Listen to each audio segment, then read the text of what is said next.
arc of a circle, new point that we have discussed in this session. In a circle with center C and a secant divides a circle in two parts. One is this and other is this. Two parts and the common points. आता ज्यावेळेला हा secant दोन part मध्ये या सर्कलला divide करतो त्यावेळेला काही common point आहेत. उदाहरणार्थ ए आणि बी अशासारखे अजून काही कॉमन पॉइंट असतील. And the common points of the circle with secant constitute an arc of a circle. आता या ठिकाणी हा जो भाग आणि हा भाग यांना या ठिकाणी आर्क ऑफ द सर्कल असं म्हटलं जातं. हे जे आर्क झालेले हे या के या सिकॅन्ड मुळे या ठिकाणी झालेले आपल्याला आढळून येतात. ए आणि बी ऍक्च्युअली हे पॉइंट हे सर्कल वरचे पण आहेत आणि सिकॅन्ड वरचे पण आहेत. म्हणजे या ठिकाणी ए बी या सिकॅन्ड मुळे किंवा या ठिकाणी के या सिकॅन्ड मुळे या सर्कलचे दोन भाग झालेले आपल्याला आढळून येतात. या प्रत्येक भागाला वेगळं वेगळं नाव आहे. ते आपण पुढच्या भागामध्ये या ठिकाणी पाहणार आहोत. In the figure secant K divides the circle in two arcs with center C are CAXB with center C म्हणून C म्हटलेलं इथं. AXB it is one of arc and AYB is other arc. अशा पद्धतीने हा जो secant K आहे हा सर्कलला दोन भागामध्ये दोन आर्क मध्ये डिवाइड करतो. एक भाग झाला AXB आणि दुसरा भाग झाला AYB. अशा पद्धतीने दोन भागामध्ये तो सर्कलला डिवाइड करतो. आता या प्रत्येक भागाला काय म्हणायचं त्याचा विचार पुढच्या याच्यामध्ये केलेला आहे. If the center of the circle is on one side of the secant, then arc on the side of the center is called as a major arc. आता बघा center of the circle इथे आहे, secant इथे आहे. सेकंडच्या एका बाजूला म्हणजे सेंटरच्या बाजूला असणारा जो आर्क आहे AYB सेंटरच्या बाजूला असणारा आर्क याला मेजर आर्क असं म्हटलं जातं. आणि दुसरा the arc which is on the other side of the centre सेंटरच्या दुसऱ्या बाजूला is called as a minor arc. In the figure CAXB is the minor arc. The arc name is also written as arc AB असं सुद्धा लिहिलं जातं. पण अट एक आहे if there is a no confusion, जर त्याच्यामध्ये कन्फ्युजन नसेल. आता इथे विद्यार्थी मित्रांनो एक गोष्ट लक्षात घ्या. आता जर तुम्हाला मी सांगितलं आर्क AB मग तुमच्यामध्ये कन्फ्युजन तयार होईल की कोणता आर्क AXB का AYB. त्यामुळे या ठिकाणी असं पण लिहिलं जातं पण त्याला काही अटी आहेत. जर त्या अटी फॉलो केल्या तर एंड पॉइंटनी सुद्धा आर्कचं नेम लिहिलं जातं. पण आता सध्या या ठिकाणी आपण AXB हा मायनर आर्क म्हणून ओळखला जाईल आणि AYB हा मेजर आर्क म्हणून या ठिकाणी ओळखला जाईल. परीक्षेच्या दृष्टीने ही भाग अतिशय महत्त्वाचा आहे. ही माहिती ही परीक्षेच्या दृष्टीने जरी तुम्हाला डेफिनेशन नाही विचारली गेली तरी MCQ मध्ये याच्यावर आधारित एखादा प्रश्न हा परीक्षेमध्ये येऊ शकतो. आणि पुढच्या अभ्यासाच्या दृष्टीने आर्क ऑफ द सर्कल हे अतिशय महत्त्वाचं आपल्याला सांगता येतं. त्यामुळे याच्याकडे काळजीपूर्वक या ठिकाणी लक्ष देणं गरजेचं आहे. Next central angle. What is mean by central angle? When the vertex of an angle is the centre of the circle. Vertex of an angle is the centre. आता ए एक बाजू झाली कोणाची OA, OB दुसरी झाली O व्हर्टेक्स झाला. When the vertex of an angle is nothing but the centre of the circle then it is called as a central angle. So in the figure for centre O of a circle angle AOB is the central angle of that circle. अशा पद्धतीने central angle निश्चित केला जातो. म्हणजे थोडक्यात सेंटरशी निगडीत असलेला म्हणून याला सेंट्रल अँगल असं म्हटलं जातं. त्याच पद्धतीने मगाशी शिकल्याप्रमाणे AXB हा मायनर आर्क झाला आणि AYB हा मेजर आर्क झाला. Now measure of an arc to compare two arcs. आता दोन आर्क आहेत. समजा आर्क AXB आणि दुसरा आर्क AYB. या पद्धतीने दोन आर्क आहेत आणि यातला आपल्याला लहान मोठेपणा ठरवायचं आहे. That is we have to measure the arc to compare it आपल्याला कम्पेअर करायचे ए एक्स बी आणि ए वाय बी, कोणता मोठा आहे आणि कोणता लहान आहे. मग हे कम्पेअर करण्यासाठी आपल्यापाशी काहीतरी ठोस, ज्या पद्धतीने आपण रेषाखंडांचा विचार केला की दोन रेषाखंडांची लांबी जर सारखी असेल तर आपण त्यांना एकरूप रेषाखंड म्हणतो. एका रेषाखंडाची लांबी जास्त असेल, एका रेषाखंडाची लांबी कमी असेल तर या ठिकाणी लहान मोठेपणा रेषाखंडातला कोणाचाही विचार केला. मग आर्कच्या बाबतीमध्ये काय करायचंय त्याचा विचार या ठिकाणी आपल्याला पुढच्या भागामध्ये करायचा आहे. So to compare two arcs we have to know their measurements. आता मेजरमेंट, त्या आर्कची मेजरमेंट आपल्याला पाहिजे तर आणि तरच आपण दोन आर्क मधली तुलना करू शकतो, अन्यथा करू शकत नाही. So measure of any arc is defined as follows. कशा पद्धतीने आर्कची मेजर डिफाइन केला जातो तर त्यासाठी पहिल्यांदा घेतलेला आहे तो मायनर आर्क घेतलेला आहे. So measure of a minor arc is nothing but major of it's corresponding central angle. आता ए एक्स बी हा मायनर आर्क आहे, याचं मेजर जर करायचं असेल तर याचं मेजर म्हणजे या ठिकाणी अँगल ए ओ बी चं माप. म्हणून in the figure measure of arc A X B is equal to central angle, that is angle AOB which is given by theta in the figure. आता म्हणजे या ठिकाणी आपल्याला सांगता येते की मायनर आर्क म्हणजेच थोडक्यात सेंट्रल अँगलचं माप. हे झालं मायनर आर्कचे वर्ड. आता major arc. So major arc थोडा डिफरन्शिएट करतो.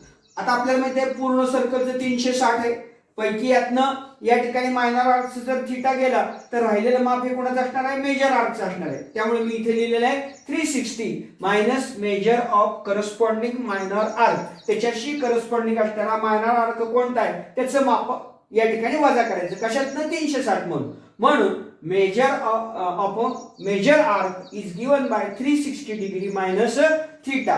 म्हणजे सेंट्रल अँगलचं माप घ्यायचं ते मायनर आर्कचं आणि ते 360 मधून वजा केलं की आपल्याला मेजर आर्कचं माप या ठिकाणी मिळणार आहे.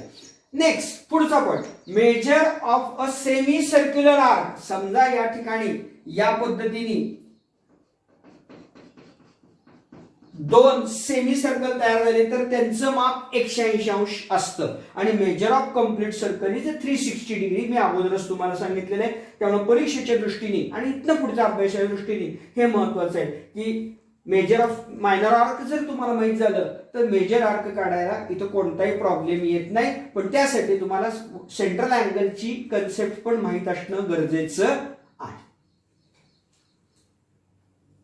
Next point that is the convergence of an arc. आता मागच्या इयत्तेमध्ये पहिल्यांदा रेषाखंडाची एकरूपता किंवा कॉन्व्हर्जन्स, त्यानंतर त्यानंतर कोनाची या गोष्टी आपण पाहिलेल्या आहेत. त्यानंतर सर्कलची पाहिलेली आहे. दोन सर्कल या ठिकाणी एकरूप कधी असतात, ज्या वेळेला त्यांच्या त्रिज्या या समान असतात. दोन रेषाखंड कॉन्व्हर्जंट कधी असतात, ज्या वेळेला त्यांची लांबी सारखी असते. दोन कोन कॉन्व्हर्जंट कधी असतात, ज्या वेळेला त्यांचे कोन एक्झॅक्टली सेम असतात. तर या गोष्टी आपण 7वी 8वी 9वी मध्ये अभ्यासलेले. आता इथं सगळ्यात महत्त्वाची गोष्ट how we can check convergence of an arc. आर्कची कॉन्व्हर्जन्सी आपल्याला टेस्ट करायची. कशी टेस्ट करायची त्याचा विचार या ठिकाणी आपण करणार आहोत आणि त्यासाठी एक ऍक्टिव्हिटी आपल्याला दिलेली आहे. ती ऍक्टिव्हिटी या ठिकाणी आपल्याला पाहायची आहे. काय दिलेलं आहे, draw two circle with centre C. हा सेंटर सी आहे. हे एक वर्तुळ काढलेले आहे आणि हे एक वर्तुळ काढलेले आहे. त्यांनी सांगितलेल्या पद्धतीने काढलेले. ड्रॉ DCE काढलेलं आहे. ड्रॉ FCG काढलेला आहे. ऑफ सेम मेजर्स, हा आणि हा कोन सेम मेजर्स आपण या ठिकाणी काढलेला आहे. And angle ICJ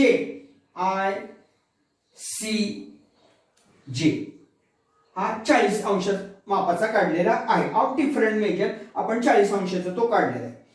arms of angle DCE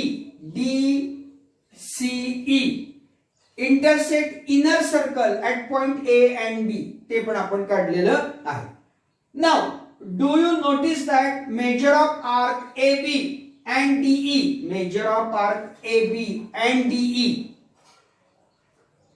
R same. Do they coincide, ते सारखे आहेत का, ते एकरूप आहेत का, नॉट, डेफिनेटली नॉट. याचं उत्तर नाही असं आहे. कारण का तर या ठिकाणी आपण जर पाहिलं तर CA ही आतल्या आर्कची रेडियस झाली आणि CD ही बाहेरच्या आर्कची रेडियस झाली.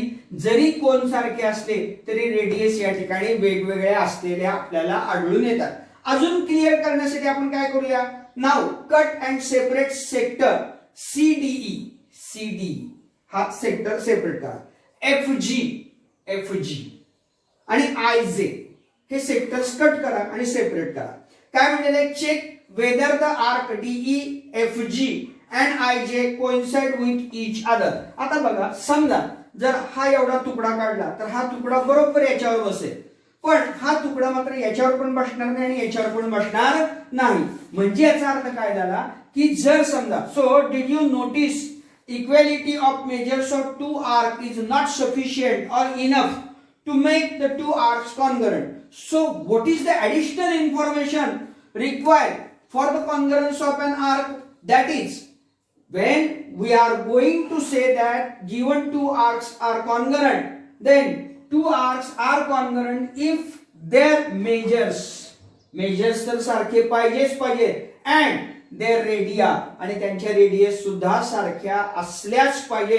त्यावेळेलाच या ठिकाणी आपण ते आर्क एकरूप आहेत असं म्हणू शकतो. म्हणून फ्रॉम फिगर काय म्हणू शकतो, arc DE is congruent with arc GF.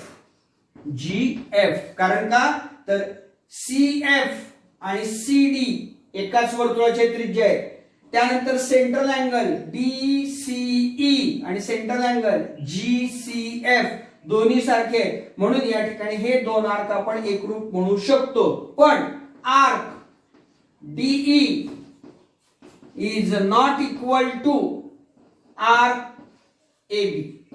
याला एकच कारण आहे, कारण AB ची त्रिज्या ही AB आर्कची त्रिज्या ही वेगळी आहे आणि DE आर्कची त्रिज्या ही वेगळी आहे. आपण आता इन्फॉर्मेशन अशी मिळवलेली की two arcs are said to be congruent if their measures and their radii are equal. म्हणजे या दोन गोष्टी जर इक्वल असतील, मेजर आणि रेडिया, तर आणि तरच ते आर्क एकरूप आहेत असं म्हणू शकतो. अन्यथा आपल्याला ते आर्क एकरूप आहेत असं म्हणता येणार नाही. आता ही ऍक्टिव्हिटी मी इन डिटेल मध्ये एवढ्यासाठी घेतलेली आहे की याच्यावर आधारित क्वेश्चन नंबर 5 मध्ये जर प्रश्न विचारला तर तो प्रश्न या ठिकाणी आपल्याला सोडवता आला पाहिजे. त्यामुळे इन डिटेल मध्ये ही ऍक्टिव्हिटी मी घेतलेली आहे. Now, property of sum of measures of arc. It is one of the most important property of the arc. For this, I have drawn a circle with center O, and on this circle, I take A, B, C, D, E points घेतलेले आहेत. So, in a circle with center O, points A, B, C, D are concyclic. What is meant by concyclic? Concyclic means the points which lies on the circle are called as concyclic points. So now consider arc ABC. एवढाच arc ABC इथपर्यंतचा arc. आणि काय सांगितलेलं आहे, arc CDE C पासून E पर्यंतचा arc. हे दोन arc या ठिकाणी आपल्याला घ्यायला सांगितले. आता या दोन आर्क मध्ये आपल्या लक्षात येते की point C is the common point. Point C is the common point between two arcs. So, measure of arc ACE total आता ACE या आर्कची बेरीज बरोबर measure of arc ABC plus measure of arc CDE इथपर्यंतचा arc C पर्यंतचा आणि C पासून E पर्यंतचा ही टोटल हे दोन आर्क आहेत त्यांची ज्यावेळेला आपण बेरीज करतो त्यावेळेला ती पूर्ण आर्कची बेरीज येते. पण कंडिशन एक या ठिकाणी आपण घेतलेली आहे की there must be one common point. एकच कॉमन पॉइंट त्या दोन आर्क मध्ये असला पाहिजे, तर आणि तरच त्या आर्कची सम आपण करू शकतो. म्हणून दुसरं उदाहरण घेतलेलं आहे. Now consider arc ABC and arc BCE. आता मी आतल्या बाजूला काढतोय ABC हा एक आर्क घेतला आणि दुसरा लगेचच B पासून E पर्यंतचा असा आर्क घेतला आणि या दोन आर्कची बेरीज जर करायला सांगितली तर ती होत नाही. कारण आपल्या लक्षात येईल की इथं ABC मध्ये BC आणि त्याच पद्धतीने BCE मध्ये परत BC म्हणजे B to C एवढा कॉमन पार्ट आला, म्हणजे या ठिकाणी एकापेक्षा जास्त बिंदू तर आलेच आले. आणि दुसरा महत्वाचा भाग असा आला की B आणि C च्या दरम्यान किती पॉइंट आहेत आपल्याला माहित नाही आहे. म्हणून but arc ABC and arc BCE have many points in common. So measure of arc ABE is not equal to measure of arc ABC plus measure of arc BCE. या दोन आर्कची बेरीज या आर्क बरोबर नाही आहे, कारण या दोन आर्कच्या दरम्यान 2 आणि 2 पेक्षा जास्त कॉमन पॉइंट आले आणि त्यामुळे ते आपल्याला चालत नाही. म्हणजे आर्कची जर बेरीज व्हायची असेल तर फक्त आणि फक्त 2 आर्क मध्ये एकच कॉमन पॉइंट असणं आवश्यक आहे. म्हणजे एक आर्क ज्या ठिकाणी संपला त्याच ठिकाणावरून दुसरा आर्क सुरू होणं गरजेचं आहे. म्हणजे त्या 2 आर्कची या ठिकाणी सम किंवा ऍडिशन झालेली आपल्याला लक्षात येईल. हा भाग अभ्यासक्रमामध्ये विशेषतः गणित सोडवण्यासाठी अत्यंत उपयोगाचा आहे, तो आपण पुढे पाहणार आहोत. Now we are going to consider theorem. The chords corresponding to the congruent arc of a circle or congruent circle are congruent. काय दिलेले आहे, कॉर्ड दिलेले आहे. ते कॉर्ड वेगवेगळ्या घेतल्या, म्हणजे इथे एक कॉर्ड घेतली, इथे एक कॉर्ड घेतली तरी चालेल एकाच वर्तुळामध्ये, किंवा 2 वेगवेगळी एकरूप वर्तुळ घेऊन त्याच्यामध्ये कॉर्ड घेतली तरी चालेल, आपल्याला काही प्रॉब्लेम नाहीये. तर अशा कॉर्ड की ज्या एकरूप वर्तुळात असतील त्या जर या ठिकाणी आपल्याला सांगता येईल की त्यांचे आर्क जर एकरूप असतील तर त्या आर्कने होणारे जे कॉर्ड आहेत त्या सुद्धा एकरूप असतात, असं आपल्याला या ठिकाणी सिद्ध करायला सांगितलंय. The chords corresponding to the congruent arc of a circle or congruent circle are congruent. So what we are given in a circle with center B, arc APC and DQE are congruent दिलेले. What we are to prove, chord AC आणि chord DE या आपल्याला एकरूप आहेत असं सिद्ध करायला सांगितलेलं आहे. पण इथं सिद्ध करायला सांगितलेलं आहे त्याचे जे प्रूफ आहे ते fill in the blanks to complete the proof असं आपल्याला सांगितलेलं आहे. आपण त्याचा विचार या ठिकाणी करूया. So in a triangle ABC and triangle DBE, side AB is congruent with DB because radii of same circle. Radii of same circle एवढंच या ठिकाणी आपल्याकडनं लिहिणं अपेक्षित आहे. नेक्स्ट ही झाली एक बाजू BC च्या संदर्भात BE त्यालाही आधार तोच येणार, रेडिया ऑफ सेम सर्कल. आतापर्यंत आपण 1 2 3 फिल इन द ब्लँक्स पूर्ण केलेले आहेत. नाव angle ABC is equal to angle DBE measure of congruent arc. ABC हा झाला सेंट्रल अँगल. त्याच पद्धतीने पुढची DBE हा पण सेंट्रल अँगल. हे दोन्ही अँगल आपण सारखे घेतलेले आहेत आणि त्यामुळे या ठिकाणी कारण ह्या आर्क कशा दिलेले आहेत आपल्याला एकरूप दिलेले आहेत. आर्क जर एकरूप असतील तर त्यांचे सेंट्रल अँगल सुद्धा एकरूप असणार. म्हणून angle ABC is congruent with angle DBE measure of congruent arc. नंतर या ठिकाणी आणि या सगळ्यावरून आपल्याला काय सांगता येतं की समजा जर ही बाजू आणि हा कोन जर एकरूप असतील तर तो जो त्रिकोण आहे ABC हा दुसऱ्या त्रिकोणाशी DBE शी एकरूप असेल आणि त्याच्यासाठी टेस्ट असेल by SAS side angle side test नुसार हे दोन्ही त्रिकोण या ठिकाणी एकरूप दिलेले आहेत. आता आपल्याला माहिती की एकदा त्रिकोण एकरूप झाले की त्यांच्या असणाऱ्या राहिलेल्या सर्व बाजू आणि सर्व कोन एकरूप होतात. आपल्याला बाकीचा विचार करायचा नाहीये, फक्त कॉर्ड AC आणि कॉर्ड DE चा विचार करायचा आहे. हे सुद्धा एकरूप झाले आणि त्याला आधार झाला congruent side of congruent triangle. आणि अशा पद्धतीने हे प्रूफ या ठिकाणी आपल्याला देता येतं. परीक्षेच्या दृष्टीने असं प्रूफ येऊ शकतं. पण समजा जर तुम्हाला नुसतं स्टेटमेंट दिलं तर तुम्हाला बाकीच्या गोष्टी विथ डायग्राम या ठिकाणी काढणं गरजेचं आहे. खूप सोपं प्रूफ या ठिकाणी सर्कल मधलं आपल्याला सांगता येतं. मगाचा जो थेरम पाहिला त्याचा बरोबर कॉन्व्हर्स या ठिकाणी आपल्याला पाहायचं आहे. काय दिलेलं आहे थेरम? करस्पॉन्डिंग आर्क्स, मगाशी आपल्याला काय दिलेलं होतं? या ठिकाणी कॉर्ड्स दिले. Corresponding arcs of congruent chords of a circle or congruent circle are congruent.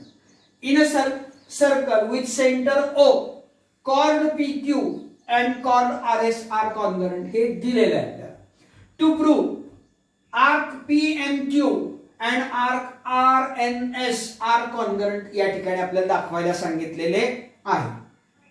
Proof in a triangle OPQ हा पहिला ट्रायंगल अँड ट्रायंगल OSR हा दुसरा ट्रायंगल. या दोन ट्रायंगल मध्ये OP is equal to OS radii, OP is equal to OR radii of same circle.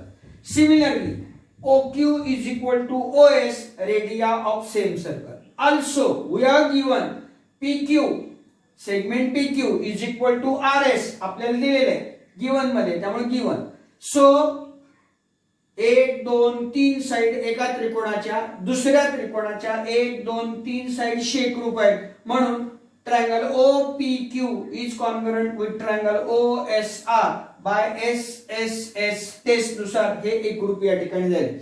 Triangle एकरूप झाल्यामुळं angle POQ is equal to angle SOR हे दोन अँगल या ठिकाणी एकरूप झालेले आहेत. Congruent angle of congruent triangle. आपल्याला माहित आहे की जो अँगल एकरूप झालेले आहेत त्या अँगलचं आणि आर्कचं नातं हे काय आहे? सेंट्रल अँगल आणि मेजर ऑफ आर्क हे इक्वल असतात. त्यामुळं या ठिकाणी POQ च्या संदर्भातला आर्क येतो PMQ आणि त्याच पद्धतीने या ठिकाणी SOR या कोनाच्या संदर्भातला किंवा सेंट्रल अँगलच्या संदर्भात आर्क येतो RNS.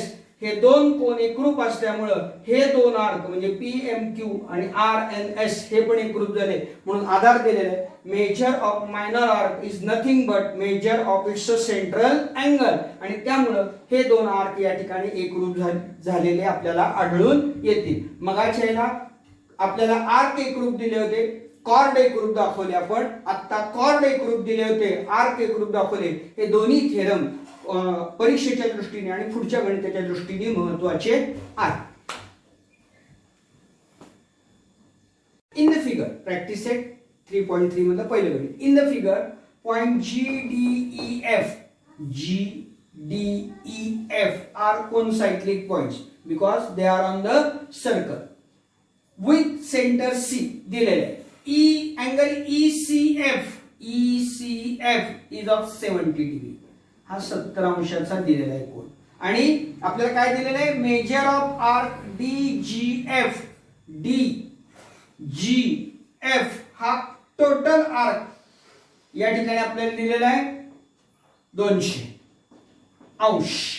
आणि आपल्याला पहिला प्रश्न विचारलाय की DE याची किंमत किती आणि मेजर ऑफ आर्क DE याची किंमत किती आणि मेजर ऑफ आर्क DEF म्हणजे हा आणि हा पूर्ण याची किंमत या ठिकाणी आपल्याला विचारलेली आहे. कसं सोडवायचंय? नाव अँगल ECF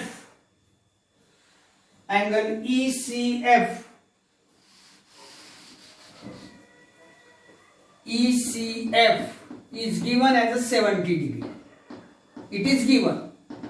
आता याच्यावरून ECF वरून आपण EF चं माप या ठिकाणी मिळवू शकतो, कारण हेच माप कुणाचं असणार आहे? EF चं असणार आहे. So therefore as measure of arc is equal to measure of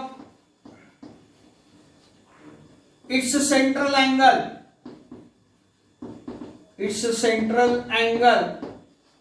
Therefore, measure of arc EF is equal to angle ECF which is equal to 70 degree. या पद्धतीने आपण या ठिकाणी मिळवू शकतो.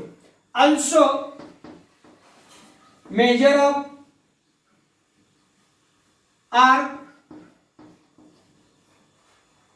DEF is given as a 200 degrees. 200 degree. याचाच अर्थ काय झाला? measure of arc DGF is equal to measure of angle DCF is equal to 200 degree. या दोन गोष्टी लक्षात घ्या. हा 70 म्हणून हा आर्क 70 झाला आणि दिलेले काय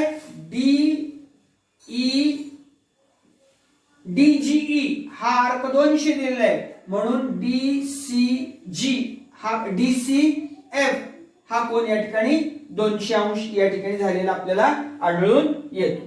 नाव या ठिकाणी विचार केल्यानंतर आता आपल्याला पूर्ण या ठिकाणी कोण 360 आपल्याला माहित आहे.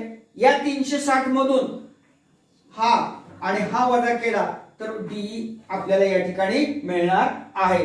म्हणजे या ठिकाणी आपल्याला DCE चं माप मिळणार आहे आणि DCE चं माप मिळालं की DE चं माप मिळाल्यासारखं आहे आणि याचा वापर या ठिकाणी आपण करायचा आहे. तर कसा करायचा आहे तर या ठिकाणी मेजर ऑफ अँगल किंवा असेल measure of arc EF plus measure of arc DGF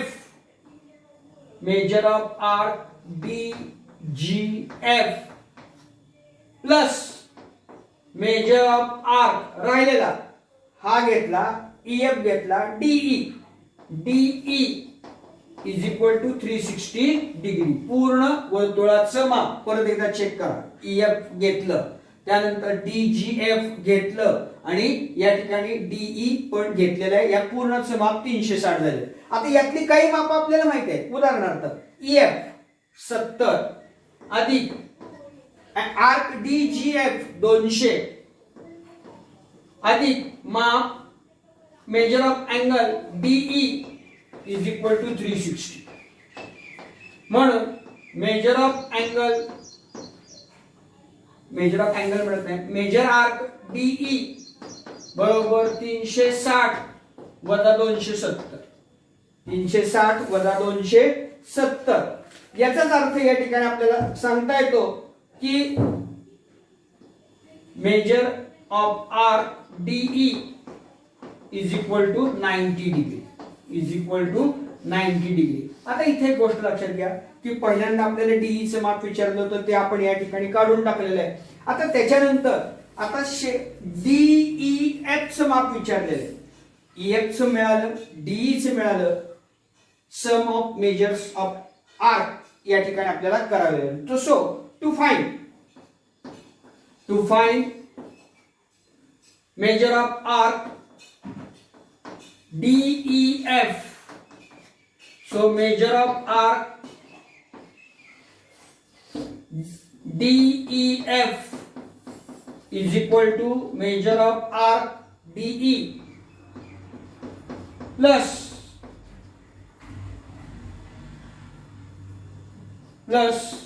measure of arc EF.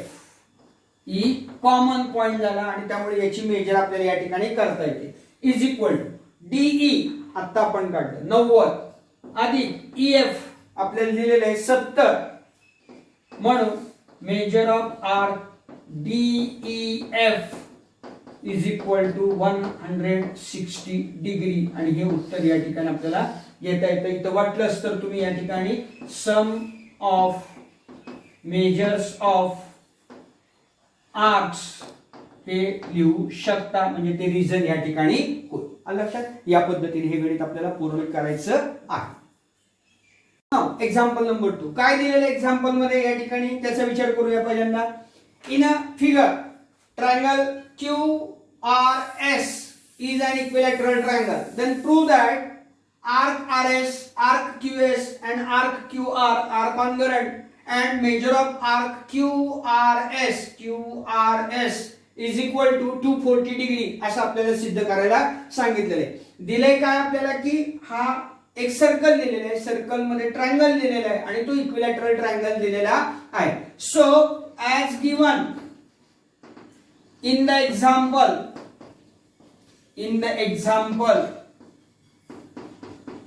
triangle QRS is an equilateral triangle हे दिलेलं आहे. जर इक्विलॅटरल ट्रायंगल असेल तर या ठिकाणी segment RS is congruent with segment QS is congruent with segment. बघा RS घेतली, QS घेतली, QR या पद्धतीने लिहिता येईल कारण तो इक्विलॅटरल ट्रायंगल आहे. त्यामुळं आता इथं arcs of same circle are equal if the related chords are congruent. हे आपण थेरम मध्ये अभ्यासलेलं आहे. त्यामुळे या ठिकाणी arc RS is congruent with arc QS is congruent with arc QR. हे या ठिकाणी आपण प्रूव्ह करू शकतो की arcs of a same circle are equal कधी असतील if related chords are equal. आणि रिलेटेड कॉर्ड्स तर आपल्याला इक्वल दिलेले आहेत because this is a equilateral triangle. त्यामुळे ही बाजू आणि ही बाजू समान मापाची आहे. मग या बाजूने तयार होणारे आर्क उदाहरणार्थ QR या कॉर्डने तयार होणारा आर्क QR, RS या कॉर्डने तयार होणारा आर्क RS आणि QS या कॉर्डने तयार होणारा आर्क QS हे 100% एकरूप असलेच पाहिजेत. आणि इथे या ठिकाणी पहिला भाग आपला पूर्ण झालेला आढळून येतो. आता याच्यानंतर आपल्याला विचार असा करायचा आहे की आपल्याला एक कोन विचारलेला आहे. आता आपल्याला माहिती आहे या ठिकाणी की तीन बाजू कॉर्ड एकरूप आहेत म्हणजेच याचे अँगल सुद्धा एकरूप असले पाहिजेत आणि तो अँगल आपण या ठिकाणी x मानूया. So let us consider major of arc RS is equal to measure of arc QS is equal to measure of arc QR which is equal to x. से असं आपण या ठिकाणी म्हणूया. पण आपल्याला माहिती की या तीन आर्कची बेरीज 360 आहे कारण पूर्ण वर्तुळ तयार ही आर्क करतायत. म्हणून या ठिकाणी so measure of arc RS plus measure of arc QS plus measure of arc QR is equal to 360 degree. Complete circle. त्यामुळे या ठिकाणी आपल्याला measure of circle is 360 असं तुम्ही लिहिलं तरी चालेल. Measure of circle is 360 degree असं लिहिलं तरी चालेल. आता या प्रत्येकाचं माप आपण काय मानलेलं आहे x. वाटलंच तर याला इक्वेशन 1 म्हणा. So from 1 x plus x is equal to 360 degree. So 3x is equal to 360 degree. Therefore x is equal to 360 divided by 3. So x is equal to 120 degree. हे x चं माप या ठिकाणी आपल्याला सांगता येतं. मग आता हे जर x चं माप असेल तर आता आपल्याला कोणता आर्क विचारलेली की ज्याची किंमत मेजर ऑफ आर्क QR विचारलेली आहे. मग आता QR चं जर माप आपल्याला काढायचं असेल तर हे QR चं माप काढताना या ठिकाणी या आर्क आणि या आर्कच्या एकूण याच्यामधून हे आणि हे आर्क जर आपण वजा केले तर निश्चितपणे या ठिकाणी QR आर्क आपल्याला मिळून जाईल. किंवा या ठिकाणी प्रत्येक आर्कचं माप आता याचं 120 आलं, याचं 120 आलं आणि याचं 120 आलं. अशा पद्धतीने प्रत्येक आर्कचं माप या ठिकाणी मिळालं. म्हणून या ठिकाणी आपल्याला विचारलेलं माप आहे QRS म्हणून 120 अधिक 120 अशा पद्धतीने सुद्धा काढता येतं किंवा पूर्ण मधून QS वजा केलं तरी आपल्याला या ठिकाणी उत्तर त्याचं मिळून जाणार आहे. सो देअरफॉर आता x आलं. Therefore major of arc RS is equal to measure of arc QS is equal to measure of arc QR is equal to 120 degree. हे आपण आता काढलेले. Next to find measure of arc QRS किंवा QRS 240 दाखवायचे आपल्याला. QRS. So measure of arc QRS is equal to measure of arc QR plus measure of arc RS, which is equal to 120 plus 120. So measure of arc QRS is equal to 240 degree and it is proved. या ठिकाणी आपल्याला prove करायला सांगितलं होतं, ते आपण prove केलेलं आहे म्हणून उत्तर आलं प्रूव्ड. अशा पद्धतीने हे गणित परीक्षेच्या दृष्टीने महत्त्वाचं असणारं आपण या ठिकाणी सोडवलेलं आहे.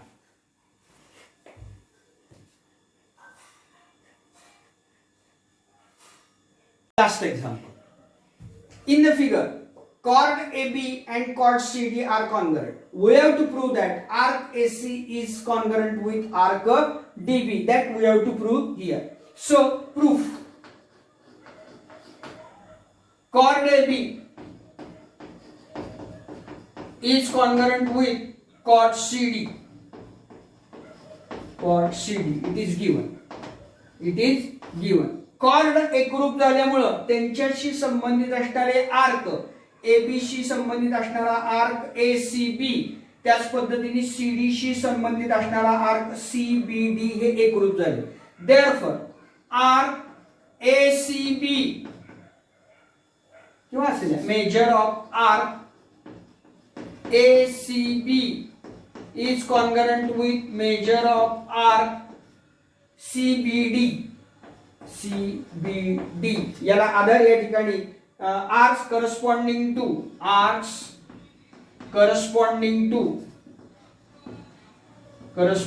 To congruent chord equation number 1. हे कॉर्ड एकरूप आहेत म्हणून त्यांच्याशी संबंधित असणारे आर्क या ठिकाणी आपण एकरूप दाखवलेले आहेत by using theorem. Next, therefore आता मेजर ऑफ आर्क ACB हा कसा तयार झालेला आहे याचा विचार करूया. ACB C common point is equal to measure of arc AC plus measure of arc CB. याला equation number 2. Similarly measure of arc CBD, which is equal to measure of arc CB plus measure of arc BD. Equation number 3. 1 आणि 2 मध्ये हे दोन arc आपण एकरूप दाखवलेले आहेत. या दोन आर्क या पद्धतीने समच्या स्वरूपात लिहिलेले आहेत. So next line, from equation 1, 2 and 3 direct आपण काय लिहू शकतो, major of arc AC plus measure of arc CB which is equal to measure of arc CB plus measure of arc BD. Arc CB दोन्ही बाजूला सारखे ते गेले. So measure of arc AC equal to measure of arc BD आणि तेच या ठिकाणी आपल्याला असं लिहिता येईल, arc AC is congruent with arc DB and that is the answer of your question or proof of your question.